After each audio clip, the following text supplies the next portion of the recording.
মিজানুর রহমান আজহারীরা এখন আইকনিক ফিগারে পরিণত হয়েছে। আহমদুল্লাহ হুজুররা এখন আইকনিক ফিগারে পরিণত হয়েছে। তরুণ তরুণীরা এখন মিজানুর রহমান আজহারী, আহমদুল্লাহ সাহেবদেরকে কি অনুসরণ করে। তারা কি কলেজ থেকে পড়ছে নাকি স্কুল থেকে পড়ছে? কোথায় থেকে? মাদ্রাসা থেকে। এই জন্য কখনো হীনমন্যতা রাখবা না। রাখবা কখনো রাখবা না। মাদ্রাসায় পড়বা, মাদ্রাসায় পড়ে ভালো আলেম হবা। আজকে আমরা আলেম হইতে পারি না। আজকে আমাদের দেশে আলেমের খুব সংকট। আজকে মিডিয়া খুললে, ফেসবুক খুললে কিছু হুজুর পাওয়া যায় যারা কি বলে গান গায়, বিভিন্ন হিন্দি গান গায়, বাংলা গান গায়। আমাদের তখন লজ্জা লাগে, আলেমদেরকে অপমান করা হয়। এই জন্য তোমাদেরকে জাগতিক নলেজ এবং ইহকালীন নলেজ দুটি তোমাদেরকে গ্যাদার করতে হবে।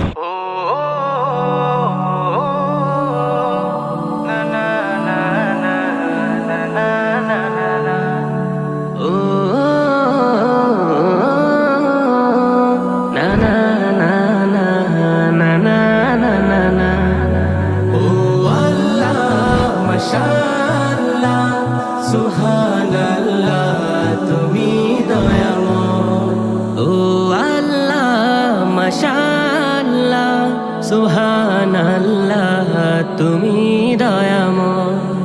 এই দুনিয়ায় তোমারই কথায়, তোমার ইশারায় জানি সবই হয়। ও আল্লাহ মাশাআল্লাহ। আসসালামু আলাইকুম। কেমন আছো সবাই? মিল্লাতের ছেলেরা সবাই ভালো? শুধু ভালো নাকি খুব ভালো? খুব ভালো নাকি খুব বেশি ভালো? আচ্ছা,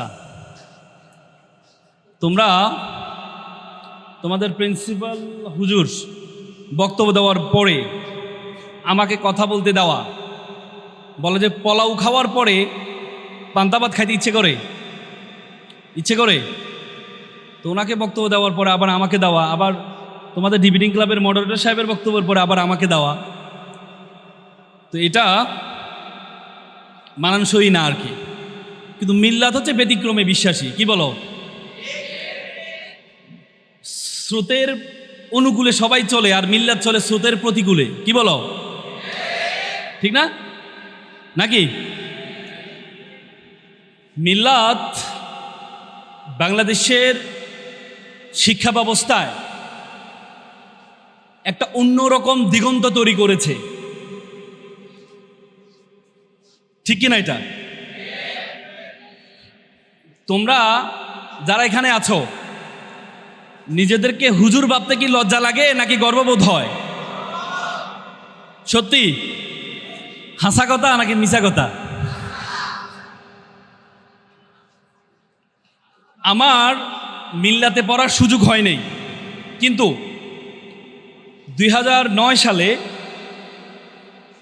বিশ্ববিদ্যালয় ভর্তি পরীক্ষার জন্য আমি এখানে দীর্ঘ 4 মাস ছিলাম। তোমাদের একটা তিতুমির ছাত্রাবাস আছে একটা, হ্যাঁ এখন আছে কিনা? এটা আগে ছিল। এ তিতুমির ছাত্রাবাসে ছিলাম। তো সেজন্য আমি আসলে থাকতে গিয়ে তামিলনাড়ুর শিক্ষার্থীদের যে শিক্ষার মান, তাদের মধ্যে যে ব্যতিক্রম একটা শিক্ষা তাদের মধ্যে আছে। আমি যেখানে পড়তাম সেখানে আমি খুব ভালো বক্তা ছিলাম এবং জেলা পর্যায়ে আমি শ্রেষ্ঠ বক্তা হয়েছিলাম। এখানে আসার পর মিল্লাতের একটা প্রোগ্রামে আমাকে বক্তব্য দেওয়ার জন্য দিয়েছে। তা আমি খুব ভালো বক্তব্য দিচ্ছি, কিন্তু সবাই হাসে। তা আমি একটু অবাক হই, আমি আবেগময় বক্তব্য দিচ্ছি, সবাই কান্না করার কথা, হাসে কেন? মানে that time I was surprise, তো হোয়াই দে ওয়ার স্মাইলিং। তো পরে একটা কি বলে তিতুমিরের পরিচালক আমাকে, আমি পরে জিজ্ঞেস করলাম বক্তব্য শেষে, যাচ্ছে আমি আবেগময় বক্তব্য দিচ্ছি, লোকজন হচ্ছে খুটখুট করে হাসে কেন? তখন উনি বললো যে ভাইয়া আসলে কি বলবো, আপনি খুব ভালো বক্তব্য দিয়েছেন, কিন্তু আপনার হচ্ছে প্রচুর আঞ্চলিকতা সমস্যা আছে। এখানে তো বাংলাদেশের বিভিন্ন জেলা থেকে লোকজন পড়াশোনা করে, তারা আপনার কথা শুনে এই যে আপনার আঞ্চলিকতা সমস্যা, এটা শুনে তারা হাসে। আমি তো ভাবলাম, বলে না আমাদের এলাকায় একটা কথা বলে, যে দেশে রাতা থাকে না ওখানে মুরগিও রাতা হয়। তা আমি যেখানে ছিলাম সেখানে খুব ভালো বক্তা ছিলাম, এখানে এসে আমি জিরো হয়ে গেলাম। তার মানে দ্যাট টাইম আমি বুঝতে পেরেছি যে মিল্লাতের তোমরা শুধুমাত্র একটা মাদ্রাসা না, তোমরা একটা বিশ্ববিদ্যালয়। পুরো বাংলাদেশের এমন কোনো কর্নার নেই যে কর্নার থেকে তোমাদের এখানে পড়াশোনা করে না। তার মানে তোমরা এই যে ছোট ছোট বাচ্চারা, তখন আমার ভুল ধরার মানসিকতা তাদের মধ্যে তৈরি হয়েছে, তখন তোমাদের ব্যাপারে আমার একটা বড় ধারণা তৈরি হয়েছে। তার মানে আমরা এতদিন মনে করতাম মাদ্রাসা শিক্ষা ব্যবস্থা তার মানে তারা শুধু ইসলামিক নলেজ গ্যাদার করবে, কিন্তু মাদ্রাসা শিক্ষা ব্যবস্থার পাশাপাশি আমরা কওমি অঙ্গনে দেখি শুধুমাত্র তাদের ইসলামিক নলেজ আছে কিন্তু জাগতিক নলেজ নেই। কিন্তু তামিরুল মাদ্রাসার মতো মাদ্রাসা আসলে আমরা বুঝি তোমাদের মধ্যে শুধু ইসলামিক নলেজ না, তোমাদের মধ্যে জাগতিক নলেজও আছে। তার মানে এই যে দুইটা কম্বিনেশন, এই যে তোমরা এবং কি বাংলাদেশের বড় বড় সরকারি কর্মকর্তারা, যখন আমরা দেখি আমাদের কোর্ট জগতে যখন কোনো জাজকে দেখি খুব সৎ এবং খুব মানবিক, তখন মানে দ্যাট টাইম আমরা জানার চেষ্টা, we want to know the background of that person. ওই ব্যক্তির ব্যাকগ্রাউন্ড একটু জানতে চেষ্টা করি, তখন জানতে পারি হি কেম ফ্রম তামিরুল মিল্লাত মাদ্রাসা। তার মানে এই যে তোমরা জাগতিক নলেজ, আমরা ঢাকা বিশ্ববিদ্যালয়ে যখন পড়তাম তখন তোমাদের ছাড়া ছাত্র ছিল, তারা বলতো কোথা থেকে আসছো, বলে যে আমরা টিএম থেকে আসছি। তো আমরা টিএম বুঝতাম না, এখন টিএমটা কোনটা, আবার টিএম থেকে আসছি। তো টিএম মানে তোমরা তো জানো নাকি, তামিরুল মিল্লাত। আর আমি মনে করি টি মানে ট্রান্সপারেন্সি, আর এম মানে মডেস্টি। তোমাদের মধ্যে ট্রান্সপারেন্সি আছে, তোমাদের মধ্যে মডেস্টি আছে, তোমাদের মধ্যে জাগতিক নলেজ আছে, তোমাদের মধ্যে মডার্ন নলেজ আছে। এই দুইটার যে কম্বিনেশন, এজন্য বাংলাদেশে মিল্লাতের ছাত্র এখন লিডিং পজিশনে আছে। তোমরা এই গণ অভ্যুত্থানে তোমরা জীবন দিয়েছ। তোমাদের আজকে যার নামে মোহাম্মদ আদিল, 5 জন, আমি যতটুকু শুনেছি 5 জন শাহাদাত বরণ করেছে নতুন বাংলাদেশকে বিনির্মাণ করার জন্য। এবং যারা এবার অভ্যুত্থানে নেতৃত্ব দিয়েছে অনেকে মিল্লাতের ছাত্র আছে, আমি নাম বললাম না, নাম বললে আবার অনেকে মাইন্ড করে। মনে রাখবা, কিছু মানুষ আছে বলে যে ভাত যদি নষ্ট হয় তাহলে কি হয় জানো, পান্তা ভাত হয়। আর পোলাও যদি নষ্ট হয় তাহলে কি আশেপাশে থাকা যায়, গন্ধ বের হয়। যারা অনেক বেশি ভালো তারা যদি খারাপ হয় তারা সবচেয়ে খারাপ হয়। এজন্য সক্রেটিস একটা কথা বলেছে, education makes a good man better, bad man worse. শিক্ষা ভালো মানুষকে ভালো করে, খারাপ মানুষকে আরো খারাপ করে।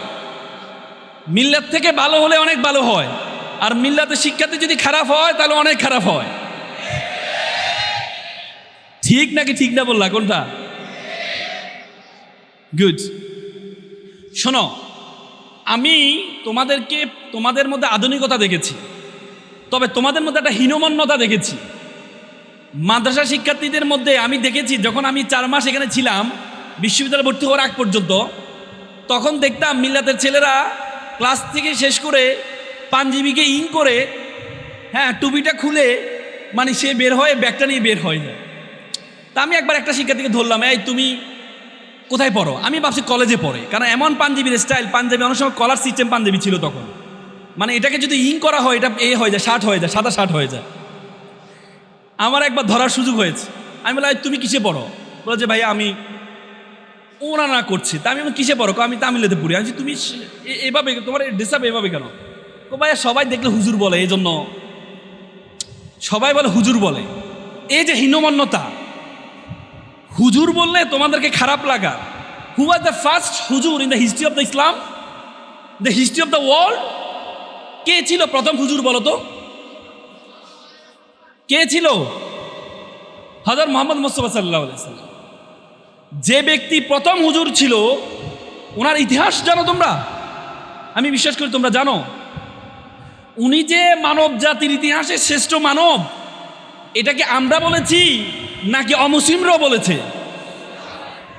মাইকেল এইচ হার্ট তিনি একজন খ্রিস্টান লেখক। তিনি একটা বই লিখেছেন 100 influential person history of the world.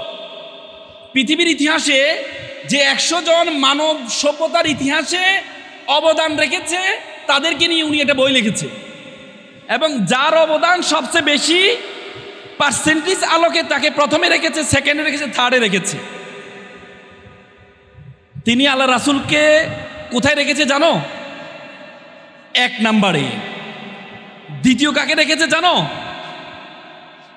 দ্বিতীয় কাকে রেখেছে? নিউটনকে রেখেছে।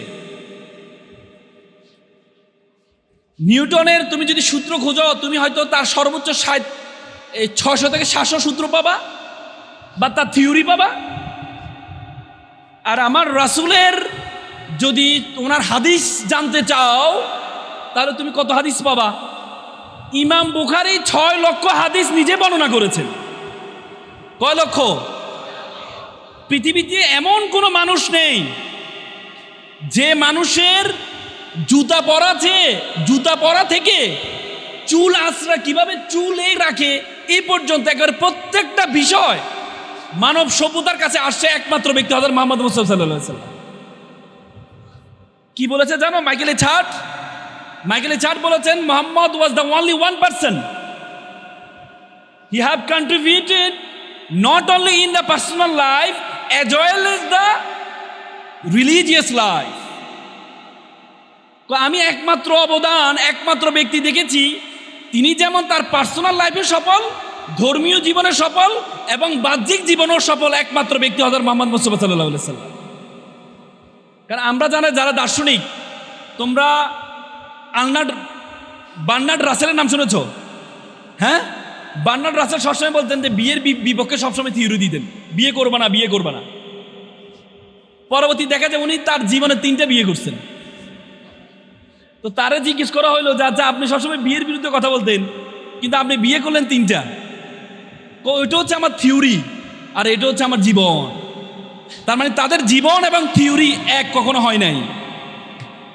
আর মুহাম্মদ সাল্লাল্লাহু আলাইহি ওয়াসাল্লাম একমাত্র পারছেন যার থিওরি এবং জীবন দুটেই এক ছিল। একটা বাচ্চা শিশুকে মা নিয়ে আসে যে হুজুর আমার ছেলেটা প্রচুর মিষ্টি খায়, এখন আপনি একটু দোয়া করে দেন যাতে মিষ্টি কম খায়। হুজুর বললো ঠিক আছে তুমি 1 সপ্তাহ পরে নিয়ে আসো। পরে 1 সপ্তাহ পরে নিয়ে আসলো, বলে যে বাবা একটু মিষ্টি কম খাবা। তো মহিলা জিজ্ঞেস ইয়া রাসূলুল্লাহ আপনি তো গত সপ্তাহ সেম কথাটা বলতে পারতেন, তাহলে আপনি বললেন না কেন?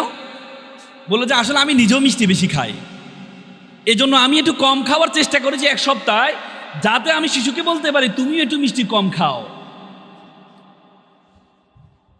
What a person, what a personality,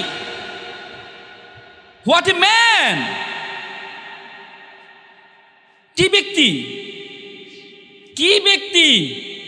কোরআনে বলছে লিমা তাকুলুনা মা লা তাফআলুন, নিজে যা করো না তা অন্যকে করতে বলিও না। আল্লাহ রাসূল একবার হেঁটে যাচ্ছিলেন, হঠাৎ করে দেখলেন কিছু বাচ্চা বাবারা খেলা করছে। বাবারা বাচ্চাকে নাম, এই অমুকের ছেলে এদিকে আসো, অমুকের ছেলে এদিকে আসো। তখন রাসূল ডাকলেন, এই তুমি অমুকের ছেলেটাকে ডাকবা না, কারণ এখানে কিছু এতিম আছে। তুমি যদি অমুকের ছেলে ডাকো, এতিমটা কষ্ট পাবে যে আমার তো বাবা নেই। একটা শিশু কোথায় কষ্ট পাবে সেটাও উনি চিন্তা করেছেন। তার মানে ওনার ব্যক্তিগত জীবন এবং পারিপার্শ্বিক জীবন প্রত্যেকটা জিনিস মানুষের জন্য আদর্শ। এই জন্য অমুসলিম হয়েও এই হুজুরের কথা তার বইয়ের প্রথমে রেখেছেন। আর তোমরা হুজুর বলে কি মন খারাপ করো? আর খারাপ করবে? মাদ্রাসা বলে মন খারাপ করো নাকি? হ্যাঁ, তখন টিএম কলেজ বলতো, টিএম মাদ্রাসা বলতো না। তামরুল মিল্লাত মাদ্রাসা কে জানো? মিম মানি মক্কা, মিম মানি মক্কা মদিনা, দাল মানি দার্স, রা মানি রহমত, সিন মানি সাকিনা। যে নলেজটা মক্কা এবং মদিনার নলেজ, যেটার মধ্যে পড়াশোনা করলে রহমত এবং সাকিনা পাওয়া যায়, সেটা হচ্ছে মাদ্রাসা শিক্ষা ব্যবস্থা। আর তোমরা মাদ্রাসা বলে লজ্জা পাও, লজ্জা পাবা? পাবা? নো। এখন মাদ্রাসা শিক্ষার্থীরা যুবকদের আইকনিক ফিগারে পরিণত হয়েছে। মিজানুর রহমান আজহারিরা এখন আইকনিক ফিগারে পরিণত হয়েছে। আহমদুল্লাহ হুজুররা এখন আইকনিক ফিগারে পরিণত হয়েছে। তরুণ তরুণীরা এখন মিজানুর রহমান আজহারি, আহমদুল্লাহ সাহেবদেরকে কি অনুসরণ করে। তারা কি কলেজ থেকে পড়ছে নাকি স্কুল থেকে পড়ছে? কোথায় থেকে? মাদ্রাসা থেকে। এই জন্য কখনো হীনমন্যতা রাখবা না। রাখবা? রাখবা? কখনো রাখবা না। মাদ্রাসায় পড়বা, মাদ্রাসায় পড়ে ভালো আলেম হবা। আজকে আমরা আলেম হইতে পারি না। আজকে আমাদের দেশে আলেমের খুব সংকট। আজকে মিডিয়া খুললে, ফেসবুক খুললে কিছু হুজুর পাওয়া যায় যারা কি বলে গান গায়, বিভিন্ন হিন্দি গান গায়, বাংলা গান গায়। আমাদের তখন লজ্জা লাগে, আলেমদেরকে অপমান করা হয়। এই জন্য তোমাদেরকে জাগতিক নলেজ এবং ইহকালীন নলেজ দুটি তোমাদেরকে গ্যাদার করতে হবে। আর এই যে আজকে যে ডিবেটিং ক্লাব যে আয়োজনটা করেছে, এই বিতর্ক, প্রথম বিতর্ক কে শিখেছে জানো তোমরা? বিতর্ক প্রথম কে শিখেছে জানো তোমরা? বলো তো। হ্যাঁ, প্রথম মানব সভ্যতার ইতিহাসে বিতর্ক শিখেছে কে? স্বয়ং আল্লাহ তাআলা। আল্লাহ তাআলা মানুষদেরকে সৃষ্টি করার সময় আল্লাহ ফেরেশতাদেরকে বলেছে, ইন্নী জাইলুন ফিল আরদি খলিফা। আমি খলিফা তৈরি করব, মানুষ তৈরি করব, প্রতিনিধি হিসাবে আমার।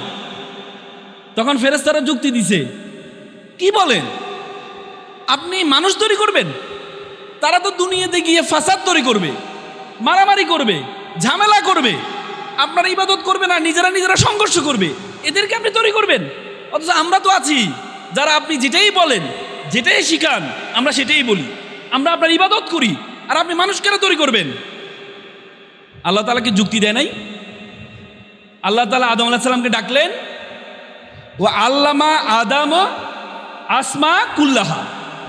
তিনি আদম আলাইহিস সালামকে কি শিখালেন? বিভিন্ন নাম শিখালেন। ফেরেশতাদেরকে বলো, দেখি তোমরা এই নামগুলো বলো তো। বলছি আল্লাহ তাআলা আপনি তো আমাদেরকে যেটা শিখেন সেটাই জানি, এর বাইরে তো কিছু জানি না। বলছে আদম তুমি বলো তো। আদম বলে ফেললেন। যুক্তিতে কে জয়লাভ হলো? কে জয়লাভ হলো? Who was the first winner in the history of the debate? কে? আল্লাহ তাআলা। It's a logic. তো সুতরাং যিনি আল্লাহ তাআলা যুক্তি শিখিয়েছেন এবং আল্লাহ তাআলা কোরআনে বলেছেন, উদউ ইলা সাবিলি রাব্বিকা বিল হিকমা। আল্লাহ ওয়াজাদিলহুম, আল্লাহ বলেছে ওয়াজাদিলহুম শব্দের অর্থ কি বলো? ওয়াজাদিলহুম শব্দের অর্থ কি? এই মাদ্রাসা শিক্ষার্থীরা, ওয়াজাদিলহুম শব্দের অর্থ কি? বিতর্ক করো। এটা কিসের আমর নাকি ইম্পারেটিভ সেন্টেন্স ব্যবহার করেছে আল্লাহ তাআলা এখানে। ওয়াজাদিলহুম, বিতর্ক করো, বিল্লাতি হিয়া আহসান, অতি উত্তম পন্থায়। আল্লাহ তাআলা এখানে সুপারলেটিভ ডিগ্রি ব্যবহার করেছেন, তাফজিল ব্যবহার করেছেন নাকি? তার মানে আল্লাহ তাআলা আদেশ সূচক শব্দ ব্যবহার করেছে, তোমরা বিতর্ক করো বিল্লাতি হিয়া আহসান, অতি উত্তম পন্থায়। আল্লাহর আদেশ মানবা না? আল্লাহর আদেশ মানবা না? মানবা কিনা বলো? তাহলে কি করতে হবে? মুসা আলাইহিস সালাম আল্লাহর সবচেয়ে প্রিয় নবী ছিলেন। মুসা আলাইহিস সালাম যা বলেছেন আল্লাহ তা মেনে নিছেন। মুসা আলাইহিস সালাম বলছেন, ইয়া আল্লাহ আমি আপনাকে দেখতে চাই। আল্লাহ সেটার ব্যবস্থা করে দিয়েছে। মুসা আলাইহিস সালাম বলতেন, হে আল্লাহ আমার মুখে জড়তা আছে, আমি ভালো কথা বলতে পারি না। তিনি সবসময় একটা দোয়া পড়তেন, রাব্বি শাহলি সাদরি ওয়া ইয়াসসির লি আমরি ওয়াহলুল উকদাতাম মিন লিসানি। হে আল্লাহ তুমি আমার জিহ্বাকে সাবলীল করে দাও। ও আকি হারুন, আমার ভাই হারুনকে তুমি নবী বানিয়ে দাও, কারণ আমার ভাই হারুন খুব সুন্দর কথা বলতে পারে। আল্লাহ তাআলা তার এই দোয়াটাও কবুল করে নিয়েছেন। সুবহানাল্লাহ বলবো না? তার মানে এই যে কথা বলার দক্ষতা, একজনে ভালো কথা বলতে পারে তারে আল্লাহ নবী বানাই দিচ্ছেন। তোমরা এখন দেখো না, আমাদের এই যে আমাদের প্রধানমন্ত্রী একজন উপদেষ্টা আছেন, ডাক্তার জাহিদুর রহমান সাহেব, উনি টকশোতে ভালো কথা বলতেন। ওনার প্রধানমন্ত্রীর উপদেষ্টা, মন্ত্রী পদমর্যাদা উপদেষ্টা বানিয়ে দিলেন। চিন্তা করো। তার মানে তোমরা যদি কথা বলতে পারো, তোমরা তেলামি করতে হবে না, সবসময় নেতাদের তেলামি করতে হবে না। কথা যদি বলতে পারো, তোমাদের একটা অবস্থান তৈরি হয়ে যাবে। এজন্য কথা বলা, এর দক্ষতার তোমাদেরকে লাগবেই। প্রত্যেকটা ধর্ম এমফাসাইজ করেছেন কথা বলার জন্য, প্রত্যেকটা ধর্ম। এজন্য তোমরা যারা আলেম আছো, তোমরা যারা মাওলানা হবা অথবা বিশ্ববিদ্যালয় শিক্ষক হবা, যে পেশায় যাবা, তোমরা যদি ভালো কথা বলতে পারো, you will be top one, কোনো সন্দেহ নেই।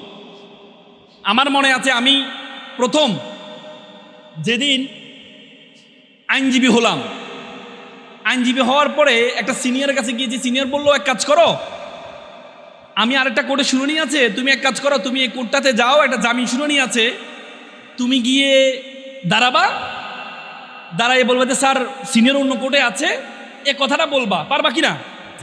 আমি বললাম স্যার আমি পারবো। পারবা কিনা এটা বলতে পারবা? আমি বলছি স্যার আমি পারবো। আমি গেলাম, একজন জুনিয়রও আছে, মুহুরি যে আইনজীবী না, সেও আছে পাশে। কোর্ট 2 বার ডাকছে, আমি 2 বার সময় নিলাম। এর মধ্যে নথি শেষ, কোর্ট নেমে যাবে। এমন সময় কোর্ট বললো, দেখেন আপনি শুনানি করলে করেন, না হলে আমি এটা নামঞ্জুর করে দিচ্ছি। আমি চিন্তা করলাম নামঞ্জুর তো এমনি হবে, তা আমি একটু শুনানি করি। পরে আমি কাগজটা একটু দেখলাম, মামলাটা কি, দেখলাম তো পলিটিক্যাল মামলা। তা আমরা তো বারোয়ারি বিতর্ক করছি না? তা দেখলাম যে লোকটার পদবি দেখলাম, লোকটা হচ্ছে একটা কেয়ারটেকার, একটা বাসার কেয়ারটেকার, মানে জামাতে করতো আর কি। তা আমি কাগজটা নিয়ে দাঁড়াই বলে, তো বিজ্ঞ আদালত, আজকে আমি যে ব্যক্তির জন্য দাঁড়িয়েছি, এই ব্যক্তিকে বলা হয় যে he was involve in politics, but আমি বলছি he was not involve in politics. বিগত আমরা জানি রাজনীতি যারা করে তারা আঙ্গুল ফুলে কলা গাছ হয়ে যায়। আজকে 15 বছর ধরে আমি একটা বাসার কেয়ারটেকার, যদি আমি রাজনীতি করতাম তাহলে আমি কেয়ারটেকার থাকতাম না, এই বাসার মালিকা হয়ে যেতাম। বিজ্ঞ আদালত, আমি প্রতি মাসে 7,000 টাকা বেতন পাই। আমার গ্রামে আমার মা আছে, মায়ের জন্য আমি প্রতি মাসে 5,000 টাকা পাঠাই, আর 2,000 টাকা আমি নিজে খরচ করি। আজকে 2 মাস ধরে আমি জেলে আছি, আমি জানি না আমার মা কি বেঁচে আছে নাকি মারা গেছে। বিজ্ঞ আদালত, আপনি যদি আমাকে জামিন দেন তাহলে আমি আমার মায়ের মুখে 2টা ভাত তুলে দিতে পারবো। এটা বলার পর কোর্ট একটু লড়ে সরে বসলো। কোর্ট বলেছে, আচ্ছা গ্রেপ্তার হয়েছে কখন? আমি তার জানি না গ্রেপ্তার হয়েছে কখন। তা আমি পরে মুহুরি আমার পাশ থেকে বলে দিল 29 তারিখ গ্রেপ্তার হয়েছে। আমি যে বিজ্ঞ আদালত 29 তারিখ গ্রেপ্তার হয়েছে। জিয়ারও যে পুলিশের যে না স্যার 30 তারিখ গ্রেপ্তার হয়েছে। তা আমার কোর্ট বলে যে আপনি তো জানেন না কখন গ্রেপ্তার হয়েছে। আমি যে স্যার 29 তারিখ আমরা গ্রেপ্তার করছে, কিন্তু 30 তারিখ আমাকে কোর্টে প্রডিউস করছে স্যার। আর কোর্ট বলতেছে হ্যাঁ এটা হইতে পারে, তখন তো গ্রেপ্তার আগে করতে পরে কোর্টে দিত। আমি তাৎক্ষণিক বললাম, বলার পর কয় পলিটিক্যাল মামলা, আপনি তো ভালো শুনানি করলেন, আপনাকে তো কোর্টে আগে কখনো দেখি নাই। আমি বললাম স্যার আমি আজকে আইনজীবী হয়েছি। আপনি আজকে আইনজীবী হয়েছেন? আচ্ছা জি স্যার আমি আজকে। আপনি আজকে আইনজীবী হয়েছেন? আচ্ছা জি স্যার আমি আজকে আইনজীবী হয়েছি। দেখেন পলিটিক্যাল মামলা তো জামিন দেওয়া নিষেধ আছে, তবে আপনাকে উৎসাহ দেওয়ার জন্য আমি জামিন দিয়ে দিলাম। এটা বলার পরে তো আমি তো নিজেকে ধরে রাখতে পারতেছি না, কিরে ভাই কি হইল। এবার অন্য আইনজীবীরা দাঁড়ায় গিয়ে আমাকে খুব করে ধরলো, আপনি তো খুব ভালো কথা বলেন আপনি। এই যে শুরু হলো, পরে আমি জামিনটা করানোর পরে সিনিয়র অন্য করে শুনানি করছে, আমি পিছনে দাঁড়াই বললাম যে উনি শুনানি অবস্থা বললাম স্যার জামিন হয়ে গেছে। মানে আমার আর ধৈর্য নাই যে ওনাকে শুনানি শেষ হওয়ার পরে বলবো, এই ধৈর্য আমার আর নাই। আমি বললাম স্যার জামিন তো হয়ে গেছে। কি জামিন হয়ে গেছে? উনি শুনানি হচ্ছে কি জামিন হয়ে গেছে? আমি স্যার জামিন হয়ে গেছে, পলিটিক্যাল মানুষ জামিন হয়ে গেছে। আর কোর্ট বললো কি হয়েছে লানেট? না স্যার আমার জুনিয়র আজকে আইনজীবী হয়েছে, আজকে একটা মামলা জামিন করে ফেলছে। হ্যাঁ কংগ্রেচুলেশন। পরে যাওয়ার পর উনি আমাকে 100 টাকা দিলেন, মানে জামিন করাইছে এই জন্য 100 টাকা। আমি লজ্জা আর নিচ্ছি না, কি বলে 100 টাকা নিব। তখন আমার সিনিয়ররা বললো এটা বরকত, নাও। তখন আমার কাছে মনে হয় না বরকত, কিন্তু এখন এই যে একটা শুনানি, এমনও শুনে আছে 3 লক্ষ টাকা 4 লক্ষ টাকাও নিয়ে একটা শুনানি। এটা কেন বলার উদ্দেশ্য হচ্ছে তোমরা যদি কথা বলো, তোমাদের যদি ভালো কথা বলতে পারো, তুমি যে প্রফেশনে যাবা, তুমি শিক্ষক হবা, মেহেদী ভাইয়ের মতো জনপ্রিয় শিক্ষক হতে পারবা। তুমি যদি দোকানদার হও, এই মুদি দোকানদার হও, ধরো তুমি কেউ তোমার বাবা মুদি দোকান চালাইছে, তুমি পড়াশোনা শেষ করে মুদি দোকানে বসলা, তুমি এলাকার মধ্যে সেরা মুদি দোকানদার হবা, কারণ তুমি you know the pulse of the people. ধরো কিছু দেখবা মুদি দোকানদার আছে খারুস, কেউ একজন গেছে, মানে সে অন্যকে মালামাল দিচ্ছে, তুমি কি বলছো ভাই মালামাল, আমার মালামালটা দেন, বলছে ভাই একটু দাঁড়ান, তুমি একটু পরে আবার 5 মিনিট 2 মিনিট পরে আবার বললাম, তখন বলে কে রে ভাই, ভাই ধৈর্য না থাকলে অন্য দোকানে যান, ভাই আমি পারবো না যান। তুমি কি থাকবা এই দোকানে? তুমি যদি সন্দেহ করলো যে ভাইয়া প্লিজ ভাই 2টা মিনিট একটু বসেন ভাইয়া, আমি ওনারটা শেষ করে আপনাকে দিচ্ছি, আমি জানি আপনার কষ্ট হচ্ছে, ঠান্ডা কিছু দিব ভাই, ঠান্ডা ভাই প্লিজ ফ্যানের নিচে বসেন। এই লোকটা 10 মিনিট ধরে বসে থাকবে, তারপরে এই লোকটা লজ্জায় যাবে না এখান থেকে, যাবে যাবে কেন? কেন বলো তো? কথা বলার দক্ষতা। এই জন্য তুমি যেখানে যাবা, আজকে মিজানুর রহমান আজহারি থেকে মেধা মননে অনেক বড় আলেম বাংলাদেশে আছে না? আছে। কয়জনে তারে চিনে? আজহারিকে কেন চিনে? কেন চিনে? বাগ্মিতার জন্য, তার চমৎকার বয়ানের জন্য। He know the pulse of the people. মুক্তাদাল হাল, অবস্থার চাহিদার আলোকে কথা বলতে পারে। তুমি যদি অবস্থার চাহিদার আগে কথা বলতে পারো, তুমি যেটাতে যাবা তুমি সেরা হবা। এখানে কারা কারা আছো বিতার্কিক? বলো বিতার্কিক কারা কারা আছো? হাত তোলো। 5-6 জন নাকি? বিতর্কিত না, বিতার্কিক। আচ্ছা নামো। আমার মনে আছে আমি বিশ্ববিদ্যালয়ে যখন পড়তাম তখন কলাবাগানে একটা টিউশনি করতে যেতাম সবসময়। তো টিউশনি তো লোকাল বাসে করে যেতাম, তো কখনো বাসে আমি পানি কিনতাম না। তো একবার বাসে জ্যামের মধ্যে দাঁড়িয়ে আছে, একটা পানিওয়ালা উঠলো, উঠে বলতেছে ভাই সব আপনারা একটু 1 মিনিট আমার একটু কথা শুনবেন প্লিজ। আমি বললাম কি না কি হইলো? বলছে ভাই আমার হাতে একটা পানি আছে, এটা পানি না। আমি বললাম কি রে পানি না, এটা কি? কইটা পানি না, আল্লাহর ওয়াস্তে আপনি আমার 1 মিনিট কথা শুনেন, শোনার পর যদি মনে হয় এটা পানি, তাহলে এই পানিগুলো এই সবগুলো আপনাদেরকে ফিরিয়ে দিয়ে দিব। বলেছে এটা পানি না, এটা জীবন। কই ভাই আপনি পপকর্ন খাচ্ছেন, হঠাৎ করে একটা পপকর্ন আপনার গলার মধ্যে আটকে গেল, আপনার পকেটে অনেক টাকা, কিন্তু আপনি আমার বেচারা থেকে একটা পানি কিনেন নাই, আমি নেমে গেছি, আপনার গলার মধ্যে যে পপকর্নটা আটকেছে, আপনার পকেটে অনেক টাকা, আপনার জীবন কি কেউ বাঁচাইতে পারবে? সবাই বলছে না। পকেটে টাকা আছে বাট আপনার জীবনকে বাঁচাইতে পারবে না। জীবন একমাত্র বাঁচাইতে পারবে এইটা। এই জন্য বললাম এটা পানি না, এটা জীবন। বিশ্বাস করেন আমি তারা ডাকলাম এইদিকে আয়, তুই কি বিতর্ক করতি নাকি? না ভাই আমি কোনো বিতর্কিত মানুষ না, আমি বিতর্কিত মানুষ না। পরে দেখলাম তার প্রত্যেকটা পানি বিক্রি হয়েছে এবং আমি নিজেও পানি কিনছি তাতে। What a approach, what a presentation. বুঝো না কথা? তুমি একটা পানিকে দেখবা যে অনেক সময় দেখবা যাত্রাবাড়িতে দেখবা বিভিন্ন জায়গায় গোল হয়ে মানুষ কথা শুনতেছে, ওষুধ বিক্রি করতেছে। ভাই সব এই ওষুধটা কাঞ্চনজঙ্ঘা থেকে আসছে, এই ওষুধটা আপনি প্রতিদিন সকালে প্রতিদিন পানির সাথে এতটুকু মিশাবেন, এতটুকু, এইটা এই সাদাইটা দেখবেন ভাই আপনার সকালে যে চিন্তা, আপনার বউর সাথে ঝামেলা, এটা খান ঝামেলা শেষ হয়ে যাবে। এটা খান পরীক্ষার ঝামেলা, পরীক্ষা আজকে ক্লাসে পড়া আছে, পড়া পড়েন নাই আপনি, এটা খান, দেখবেন কোনো হুজুর আপনার থেকে পড়া জিজ্ঞেস করবে না। মানে যার যত সমস্যা, এটা যখন সে চিন্তা করবে হাইরে এটা তো ভালো, দেখবে যে সবাই কিনবে। কেন কিনে জানো? এই যে কিভাবে প্রেজেন্ট করছে এটা খুব গুরুত্বপূর্ণ। তুমি কিভাবে প্রেজেন্ট করছো এটা খুবই গুরুত্বপূর্ণ। এই জন্য তোমরা এখানে যারা আছো, বিতার্কিক কে কে বললো হাত তোলো তো। আবার বিতার্কিক কারা কারা? ধরো 15 জন। আচ্ছা তোমরা ঝগড়া কে কে জীবনে করছো এটা হাত তোলো তো। তোমরা কি ঝগড়া করো নাই? বলতে ভাই ঝগড়া কাজের অঙ্গ, 1 সুতে গাথা, ঝগড়া না হলে সকল কাজ বৃথা। আচ্ছা ঝগড়া যেহেতু সবাই করছো, আমরা দেখবো ঝগড়া আর বিতর্কের মধ্যে কোনো পার্থক্য আছে কিনা। যদি কোনো পার্থক্য না থাকে তাহলে আমরা সবাই বিতর্কিক। কি বলো? ঝগড়া এবং বিতর্ক মধ্যে প্রথম পার্থক্য হচ্ছে ঝগড়াটা লজিক্যাল হয় না, বিতর্কটা লজিক্যাল হয়। ঝগড়াটা হয় নিজের ভাষায়, আর বিতর্ক হয় কি ভাষায়? শুদ্ধ ভাষায়। আমার মনে আছে, আমার একটা সিলেটে একটা প্রোগ্রাম আয়োজন করে, সিলেটে আঞ্চলিক ভাষায় ওরা বিতর্ক করছে যে নারীর অধিকার নিয়ে। একজনে বলছে, মাননীয় স্পিকার আপনি খিতা কথা কন, আমার এলাকা প্রথম যখন বউ যায় তার হাউরি তাল বলে তুমি কি সাদা গু খাবা নাকি লাল গু খাবা? তা আমি একটু অবাক হলাম যে সাদা গু আর লাল গুর সাথে নারীর অধিকারে কি সম্পর্ক? তো পরে আমি তারে বিতর্ক শেষে ডাকলাম, আচ্ছা তোমাদের এলাকায় সাদা গু লাল গু কেন খাবায়? না ভাইয়া আমি তো এটা বলি নাই। আপনি কি বলেছো?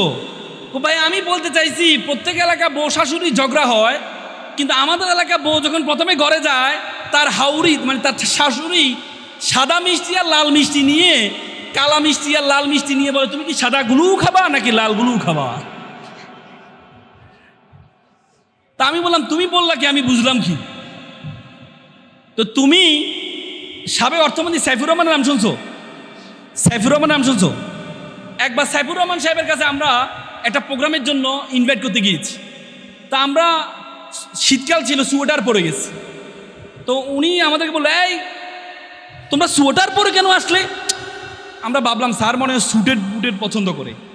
তো পরে আমরা স্যার তোমরা এক কাজ করো, তোমরা সোয়েটার কি বলে আমরা এ পরে আসলাম, মানে আমরা স্যুটেড বুটেড হয়ে গিয়েছি। তা আমাদেরকে বললো তোমরা সোয়েটার পরে আসো। তা আমরা ভাবলাম উনি মনে হয় স্যুটেড বুটেড পছন্দ করেন না, তো এই জন্য আমরা পরে নীলক্ষেত গিয়ে সোয়েটার কিনলাম। সোয়েটার কিনে ওনার সাথে আবার দেখা করতে গেলাম। এই তোমাদেরকে বললাম না সোয়েটার পরে আসতে, তোমরা এখন কেন আসলে? পরে বুঝতে পারলাম 6টার পরে। এখন তুমি বিতর্ক করবা, তুমি বলবা একটা, সে বুঝবে কি আরেকটা, কারণ আঞ্চলিকতা সমস্যা। আমার মনে আছে 2013 সালে আমি একটা সাউথ এশিয়ান ডিবেট কমিশন সংগঠন মাদ্রাজ গিয়েছিলাম। তো মাদ্রাজ 15 দিন ছিলাম। তো আমার একটা বাঙালি খাবার, ওরা তো খুব মশলা খায়, আমার বাঙালি খাবার খাইতে ইচ্ছে করলো। তা আমি বললাম, brother have you available any Bengali food? বলছে হ্যাঁ, you have to go so far, তোমাকে অনেক দূরে যেতে হবে। আমি প্রায় 100 কিলোমিটার দূরে গিয়ে বাঙালি খাবার খেতে গেলাম।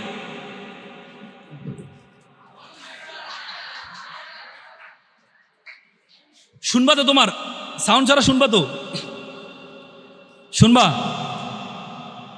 তো? আমি দেখলাম রেস্টুরেন্টের সামনে লেখা আছে ইংলিশে লেখা আছে YANG ইয়াং TUNG টুং KHAN কাই ইয়াং টুং কাই দাং রেস্টুরেন্ট। তা আমি ভাবলাম এটা চাইনিজ রেস্টুরেন্ট, কারণ চাইনিজে ওয়াং ফং চুয়াং বলে, ঠিক না? তা আমি বললাম কি রে, এটা নাকি বাঙালি, নাম দেখা চাইনিজ। ভিতরে ঢুকলাম, ম্যানেজার বলতেছে ভাইয়া বেলা আছেননি? ভাই আপনি কাই নোয়াখালীর? আচ্ছা আপনি নোয়াখালীর মানুষ, ভালো কথা, নাম চাইনিজ দিলেন কেন? ওইটা তো চাইনিজ না, এটা তো ইয়ান্তুন খাই যান, মানে এখান থেকে খেয়ে যান রেস্টুরেন্ট। বলে না ইয়ান্তুন খাই যান আন্নে গায়ে হুদি যান, বলে না? মানে তখন আমি বুঝতে পারতাম। আমি বললাম এভাবে লিখলেন কেন? তো ভাই যারা বাইরের মানুষ তারা মনে করে চাইনিজ রেস্টুরেন্ট, আর যারা ভিতরে আসে তারা তো আমারা দেখলেই বুঝে আই নোয়াখালীর মানুষ, বাঙালি রেস্টুরেন্ট। ওই দিন আমি বুঝছিলাম নোয়াখালী মানুষের ট্যালেন্টটা কি জিনিস। কে কে আসো নোয়াখালীর এখানে দেখি? তোমরা কি বিভাগ এখনো চাও? তোমরা বিভাগ চাও? অন্যরা কি বিভাগ দিবা ওদেরকে? তোমাদেরকে ভালোবাসে, এই জন্য তোমাদেরকে বিভাগ দিতে চায় না। বিভাগ চাও কি না? তাই নোয়াখালী মানুষ জোরে বলো তো, বিভাগ চাই বলো, লাউডলি বলো, বিভাগ চাই। তো নাই তো। শোনো, আমি আর কথা বাড়াবো না, আমাদের হয়েছে। আমি তোমাদেরকে যেটি বলতে চাই সেটি হচ্ছে, তোমরা এখানে যারা আছো, আল্লাহর ওয়াস্তে যদি তুমি বিতর্ক করো তাহলে তুমি যদি আলেম হও সেরা আলেম হবা। তুমি যদি বিতর্ক করো, তুমি যদি আঞ্চলিকতা তোমাকে দূর করতে হবে, এক। দ্বিতীয় হচ্ছে তোমাকে লজিক্যাল হইতে হবে। তৃতীয় হচ্ছে আমি তোমাদেরকে এখন বিতার্কিক হওয়ার 3টা কৌশল বলে আমি কথা শেষ করবো। 3টা কৌশল বলবো বিতার্কিক হওয়ার। মানে তোমরা যদি বক্তা হতে চাও, শোনো মনে রাখবা যে বক্তৃতা মানেই বক যোগ তিতা, মানে তিতা বকবকানি। এ তিতা বকবকানিটা তুমি যখন মানুষকে অ্যাড্রেস করবা, এত সহজ না। পৃথিবীতে সবচেয়ে কঠিন কাজ হচ্ছে কথা বলা, এটা জানো তো তোমরা? তোমরা সেরা কুস্তিগির গামা পালোয়ানের নাম শুনছো? গামা পালোয়ান, গামা পালোয়ান খুব ভালো কুস্তিগির, এশিয়া মহাদেশের সেরা কুস্তিগির ছিল। তো একদিন আল্লামা ইকবালকে গামা পালোয়ান বললো, আপনারা তো স্টেজে দাঁড়াই কথা বলেন, আমার সাথে কুস্তি করে দেখেন কি অবস্থা, কত কষ্ট হয়। তা আল্লামা ইকবাল বলে, কথা বলা তো এত সহজ না। কি বলেন কথা বলা সহজ না? তা একদিন একটা অনুষ্ঠানে আল্লামা ইকবাল ঘোষণা দিলেন হঠাৎ করে, এখন আপনাদের সামনে কথা বলবেন বিশ্বের সেরা কুস্তিগির গামা পালোয়ান। গামা পালোয়ান স্টেজে দাঁড়াইয়া তার মুখ থেকে আর কথা বেরোচ্ছে না, তার মাথা থেকে শুধু ঘাম পড়ছে, এভাবে সে খালি এভাবে করছে। এবার প্রায় 30 সেকেন্ড চুপ থেকে বলল, আপনারা সবাই সকাল বিকাল কুস্তিগির করবেন, কুস্তিগির স্বাস্থ্যের জন্য ভালো, মনের জন্য ভালো, সবাই ভালো থাকবেন, সুস্থ থাকবেন, শেষ।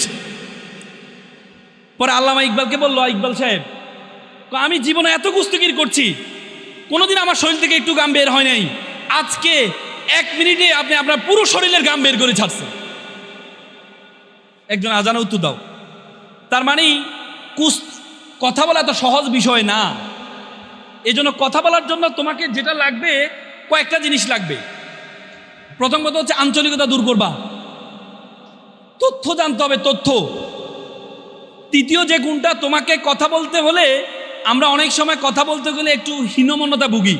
ধরো তুমি এখানে দাঁড়াইছো, স্টেজে যখন দাঁড়াও তখন দেখবা যে আমি কথা বলছি, তোমাদের এখান থেকে কেউ যদি বলে কি বলে, আরে দেখবা আমার কনফিডেন্স লেভেল লো হয়ে যাবে। বুঝতে পেরেছো? এই জন্য তুমি যখন এখানে দাঁড়াবা, তুমি মনে করবে এখানে যারা আছে সবাই ছাগল, আর তুমি হচ্ছে রাম ছাগল। তুমি মনে করবে এখানে যারা আছে সব গরু, আর তুমি হচ্ছে গুরু, তাহলে তুমি কথা বলতে পারবা। বুঝতে পেরেছো? এখানে যখন দাঁড়াবা, তুমি দাঁড়ায় যদি চিন্তা করো আমি আরবি বলছি, এখানে হুজুর আছে, সে যদি আমরা ভুল ধরে। তুমি এখানে দাঁড়ায় যদি চিন্তা করো আমি ইংরেজি বলছি, ইংরেজি একজন ছাত্র আছে, সে যদি আমার ভুল ধরে। তুমি এখানে দাঁড়িয়ে যদি বলো বাংলা বলছে, বাংলা শিক্ষক আছে, সে যদি আমার ভুল ধরে, তাহলে তুমি কথা বলতে পারবা না। এই জন্য স্টেজে যখন দাঁড়াবা, তখন মনে করবা যারা আছে সবাই ছাগল, আর তুমি। আর যাদের দেখবা তাকাইলে, চোখের দিকে তাকাইলে মানে কনফিডেন্স আমার লো হয়ে যায়, চোখ টিভি দেওয়া অনেক, ঠিক না?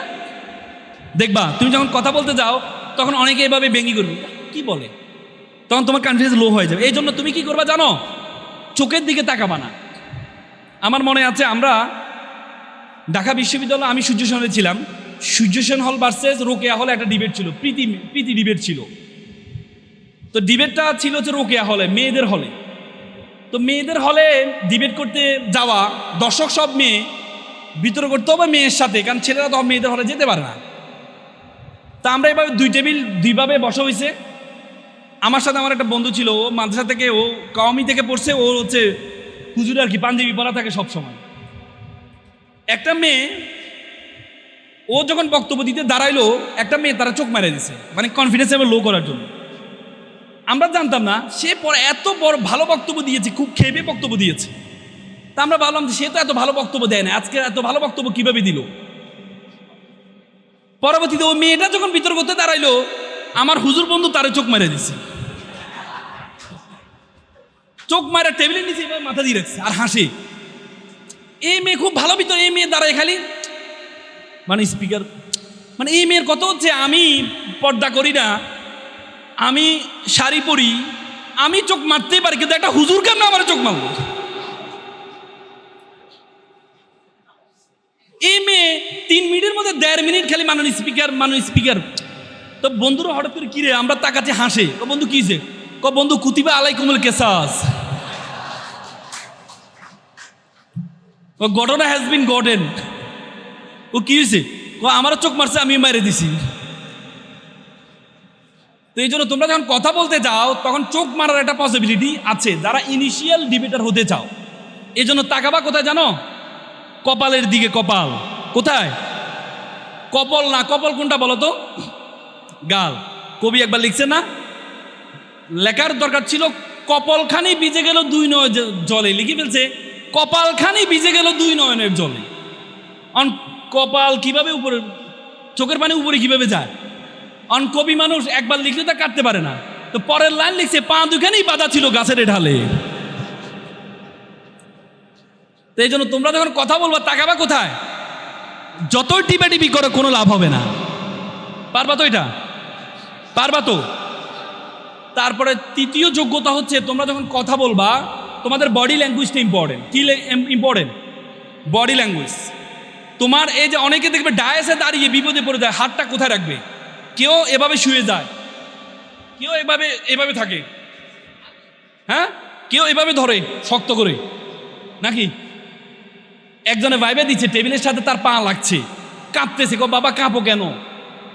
স্যার স্পর্শটা করে দেখেন। মানে স্পর্শ করার আগে কাঁপতেছে, স্পর্শ করলে কি হবে তার?